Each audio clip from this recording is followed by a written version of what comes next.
it shows that the vice president is ready. She is prepared. Alam naman natin, when you're going to a war, you need to be really prepared. And I think that is what the vice president is saying, that her legal team is prepared and that they have made all the necessary actions. They were able to come up with the necessary precautions, preparations, so that they will be able to parang come out, you know, really prepared and battle ready for this impeachment. Kumbaga, alam nila, no, alam nila na talagang labanan to, no. It's a legal battle, and that they're prepared, no. So the blood bath that she was saying here is that kumbaga parang it's a dire warning to the prosecution that they need to be prepared to lose this battle, because they're ready to face them.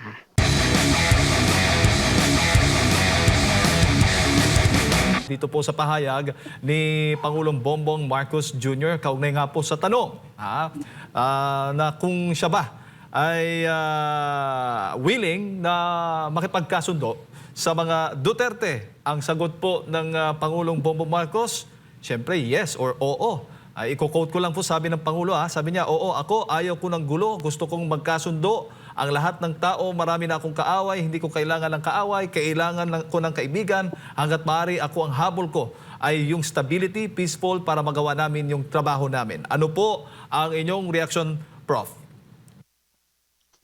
Well, this is a clear case of what they say, na hindi na tumutugma yung mga actions doon sa mga binabanggit na mga salita, no? Dahil kung titingnan natin, ito mo namang pong pahayag na to ng ating Pangulo, maaring magandang pakinggan at maaring maganda ang rehistro niya, no, from an optical perspective. But then again, tingnan natin kung ano-ano ba yung mga repercussions nito at the factors that led to this statement that was made by the president.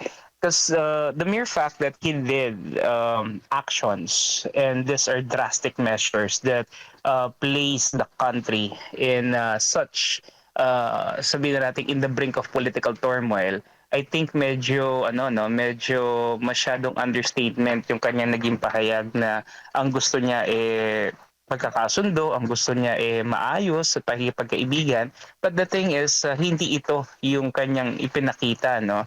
At lalong-lalo na ng mga tao na nakapalibot sa kanya, na kung saan in the months after ito nga na nagkaroon tayo ng unity at nung unti-unti na nasisira ito, wala halos ginawa ang Pangulo, no, para remedyohan yung lamat na nilikha ng kanyang mga kaalyado.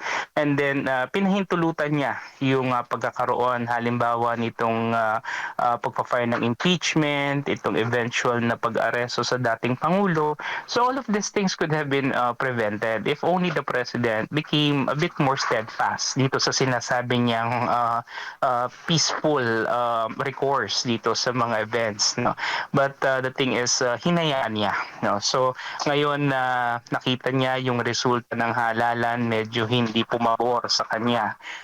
Dahil nga doon sa mga numero, lalong-lalo na ng mga senador na nanalo dito sa elections, now he is offering the hands to reconciliation. So parang ang analogy ko rito parang medyo hindi tama, no, na kumbaga nag-job ka ng nag-job, tapos nakita mo na lumalakas yung kalaban at babawian ka, bigla mong ibibigay yung kamay mo at makikipagbati ka.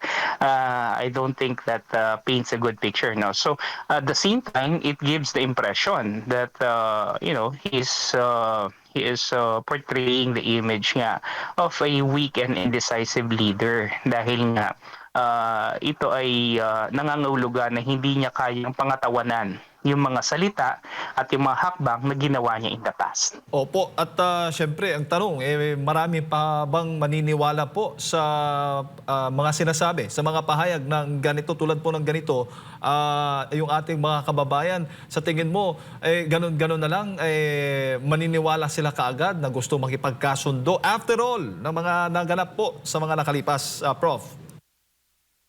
Tama po 'yun ano, yun nga lang kasi the president I stand here is in a very sabihin na nating, precarious situation.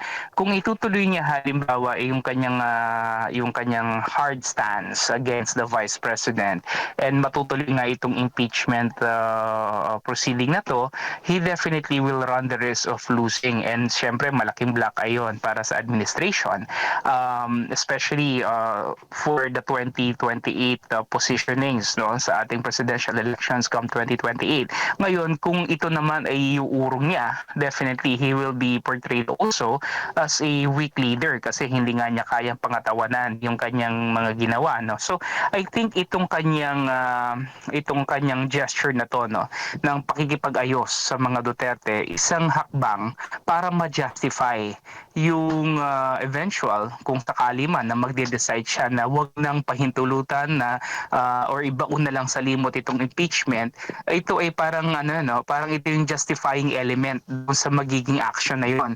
Na kumbaga, kaya ko naman to inurong kasi nga nakipagkasundo na sila sa atin or nagkaroon na tayo ng reconciliation. So para saan pa na magkakaroon tayo ng impeachment? So kumbaga parang he is trying to justify yung what will be his actions later on given the predicament nga na medyo hirap talaga siya at this point in time kasi yung mga plano na inilatag nila before they file the impeachment medyo hindi nagmaterialize no and medyo nagbackfire yung ibang mga hakbang yung mga ibang actions that they set forth and right now they are in a should I say precarious situation at the moment. Opo, dahil nga sa impeachment na issue na yan na Prof, kaya tulad ng sinasabi mo, naging malaking dahilan kung bakit nga ay halos lahat ng mga kandidato ng alyansa ay hindi nakapasok nga ngayong halalan na ito. At sinisisi pa nga ng campaign manager ng alyansa, si Congressman Toby Chanco, ang Kamara sa pangungunang Speaker Romualdez dahil nga po sa pagsasagawa itong pag-i-initiate ng impeachment trial laban kay Vice President Sara Duterte. Ano naman po ang masasabi po ninyo diyan? Yun nga po yun eh. Kumbaga parang there are some instances wherein your moves, no matter how well you calculate and calibrate them, sometimes they backfire, no? Kasi nga may mga chain of events o may mga eventualities din naman na wala doon sa kanilang control. Kaya ganito po maaring nangyari. Halimbawa, itong pagpa-file ng impeachment, syempre ang layunin nila rin naman dito para talaga, of course, siguro para malaman ng katotohanan, pero more importantly, the grand design is really for 2028 dahil alam nila na ang pinakamalakas nga na frontrunner for the 2028 presidential elections is none other than the Vice President. But then again, hindi nila na-foresee no? Na magkakaroon ng ganitong pangyayari sa elections given the fact na yung kanilang line-up na finield dito sa elections is really a very strong line-up. No? Malakas itong line-up na to pero mas malakas yung naging boses ng sambayanan when they voted in favor also of some of the allies of the former president.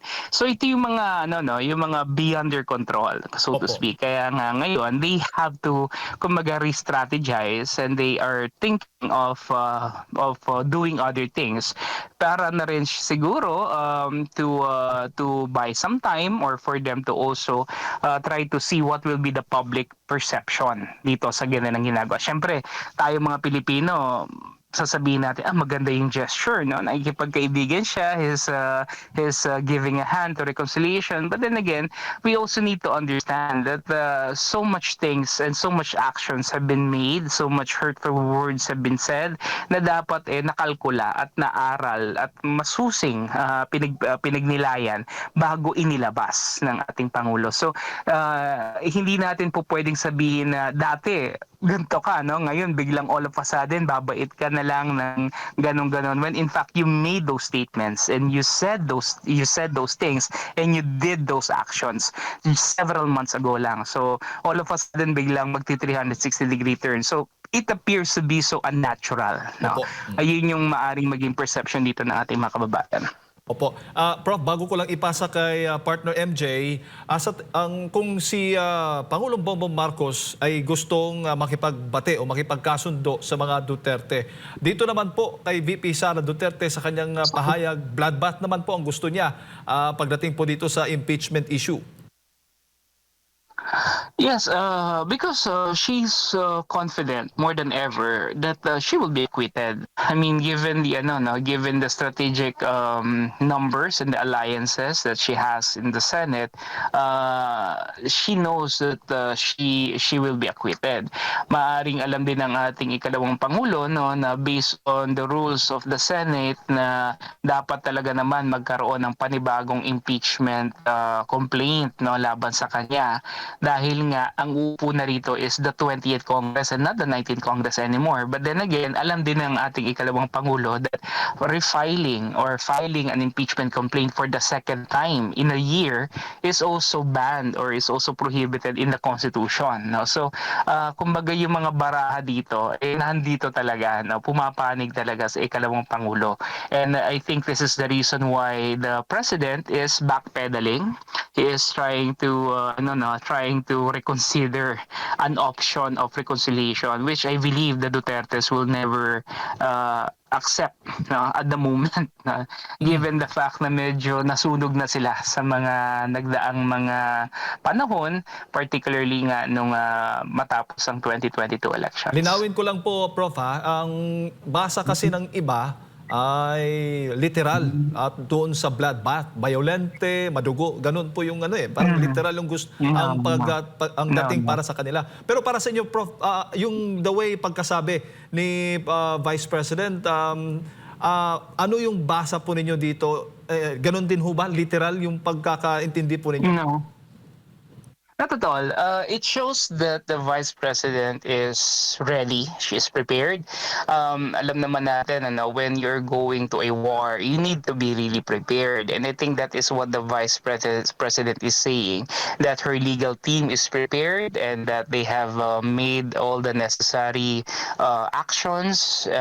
They were able to come up with the necessary precautions, preparations, so that they will be able to parang come out, really prepared and battle ready for this impeachment. Kumbaga, alam nila na talagang labanan to, no? It's a legal battle and that they're prepared, no? So the bloodbath that she was saying here is that kumbaga parang it's a dire warning to the prosecution that they need to be prepared to lose this battle because they are ready to face them.